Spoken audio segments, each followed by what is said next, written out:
ನಾರ್ಮಲಾಗಿ ಟ್ರೆಡಿಷ್ನಲ್ ಮಾಡೋರು ಸೈಂಟಿಫಿಕ್ ಮಾಡಲ್ಲ, ಸೈಂಟಿಫಿಕ್ ಮಾಡೋರು ಟ್ರೆಡಿಷ್ನಲ್ ಮಾಡಲ್ಲ. ನಾವು ಹಂಗಿಲ್ಲ, ಫಸ್ಟು ಬಿಗಿನಿಂಗಿಂದ ಟ್ರೆಡಿಷ್ನಲ್ಲೇ ಮಾಡ್ತಾಯಿದ್ವಿ. ಈಗ ಹೊಸದಾಗಿ ಸೈಂಟಿಫಿಕ್ ಇನ್ಸ್ಟ್ರೂಮೆಂಟು ತಗೊಂಡಿದ್ವಿ. ಸೊ ನಾವು ಬಂದು ಸೈಂಟಿಫಿಕ್ ಬಂದು ಸೆಕೆಂಡ್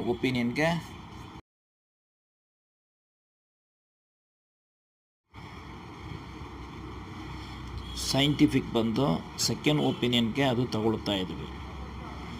ಸರಿನಾ? ಫಸ್ಟು ಬಂದು ನಾವು ಎಷ್ಟು ಫಿಟ್ ಬೇಕೋ ಅಷ್ಟು ಫಿಟ್ ಸ್ಕ್ಯಾನ್ ಮಾಡ್ಕೊಬೋದು. ಅದು ಸರ್ಚಿಂಗ್ ಆಗುತ್ತೆ. ಸರ್ಚಿಂಗ್ ಆದಮೇಲೆ ಸ್ಟಡಿ ಆಗುತ್ತೆ. ಕಸ್ಟಮರ್ ಕೈನಲ್ಲಿ ಕೊಟ್ಟಿದ್ದೀವಿ, ಅವರು ಮಾಡ್ಬೋದು.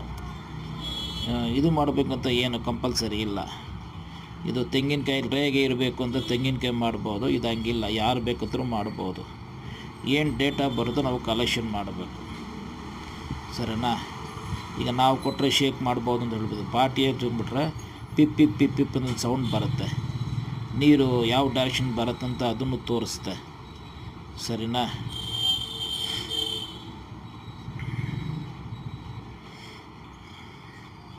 ಕಸ್ಟಮರ್ಗೆ ಇಂಟ್ರೆಸ್ಟಿಂಗ್ ಥರ ಇರುತ್ತೆ.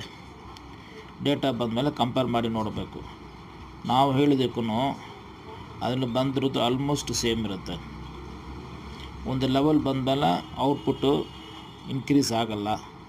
ಆವಾಗ ಅಷ್ಟೇ ಡೆಪ್ತ್ ಸಾಕಂತ ನಾವು ಡಿಸೈಡ್ ಮಾಡ್ಬೋದು.